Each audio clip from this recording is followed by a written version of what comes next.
A morte de um dos herdeiros pode mudar tudo no processo de herança. E hoje você vai entender exatamente quem tem direito de receber os bens quando isso acontece. Vou te explicar as situações em que o herdeiro morre antes, junto ou depois da pessoa que deixou a herança. E como funciona a transmissão desses direitos para outras pessoas. Eu sou Cíntia Brunelli e eu te convido a se inscrever no canal, porque esse ano eu tracei uma grande meta, que é chegar a 1 milhão de inscritos, e eu preciso da sua ajuda para transformar esse sonho em realidade. E se você quer compreender o direito de uma forma clara e descomplicada, com uma base sólida que vai facilitar tudo, o link para o curso Primeiros Passos no Direito está na descrição do vídeo. Mais de 10 mil pessoas já transformaram a sua relação com o direito através dos meus cursos e livros, e hoje elas caminham com muito mais segurança e confiança, porque finalmente construíram a base do direito. Quando falamos de herança, a primeira coisa que você precisa saber é que existem 3 momentos diferentes em que um herdeiro pode morrer. E cada um deles gera consequências completamente distintas. O primeiro momento é quando o herdeiro morre antes da pessoa que deixaria a herança. Imagine que João tem 2 filhos, Maria e Pedro. E Pedro morre em 2020, mas João só vem a falecer em 2023. Quem recebe a parte que seria de Pedro? Nesse caso, entram em cena os descendentes de Pedro, ou seja, os filhos dele. Esse mecanismo se chama representação, porque os filhos de Pedro vão representar o pai deles na herança do avô. Se Pedro tinha 3 filhos, esses 3 filhos vão dividir entre si a parte que seria do pai. É como se eles entrassem no lugar do Pedro. Agora, se Pedro não tinha filhos, essa parte dele simplesmente não existe mais, e a herança vai toda para Maria, que é a única herdeira viva de João. A representação só funciona na linha reta descendente, filhos, netos, bisnetos. Ok. O segundo momento é quando o herdeiro morre exatamente no mesmo evento que causou a morte da pessoa que deixou a herança. Pense em um acidente de carro onde pai e filho morrem juntos, no mesmo momento, sem ser possível determinar quem faleceu primeiro. Nessa situação, a lei presume que eles morreram ao mesmo tempo, e isso se chama comoriência. A comoriência impede a transferência da herança entre os comorientes, sendo o patrimônio de cada um transmitido diretamente aos seus respectivos herdeiros legítimos. Na prática, é como se um não tivesse herdado nada do outro. Então, se o pai, João, e o filho, Pedro, morrem juntos em um acidente, Pedro não herda nada de João, e os bens de João vão diretamente para Maria. Já os bens que eram do próprio Pedro vão para os herdeiros dele, esposa e filhos, por exemplo. Essa foi a forma como a lei colocou essa situação para conseguir resolver essa questão da herança quando as pessoas morrem ao mesmo tempo. Certo. O terceiro momento é quando o herdeiro morre depois da pessoa que deixou a herança, mas antes de fazer a partilha dos bens. Vamos supor que João morre em janeiro de 2023 e Pedro ainda está vivo. Pedro tem direito à herança, mas antes de fazer o inventário e receber os bens na partilha, ele morre em março de 2023. O que acontece agora? Aqui funciona diferente. Pedro já tinha adquirido direito à herança no momento da morte de João, mesmo que não tivesse recebido os bens ainda.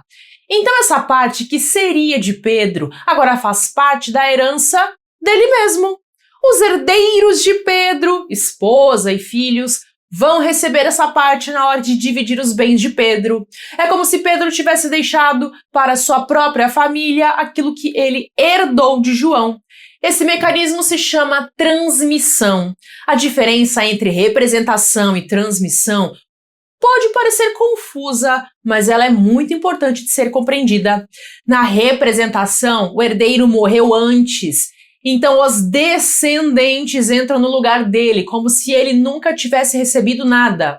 E na transmissão, o herdeiro chegou a adquirir o direito, e esse direito se torna parte do patrimônio dele, que será dividido entre os seus próprios herdeiros. Não necessariamente apenas os descendentes, temos ali também o cônjuge. Imagine uma família onde a avó tinha 3 filhos, e um desses filhos já morreu há anos, mas deixou 2 netos. Quando a avó morre, esses 2 netos vão representar o pai e receber a parte dele por representação. Mas se o outro filho morre depois da avó, os herdeiros desse filho vão receber por transmissão, incluindo aí também a esposa, se existir.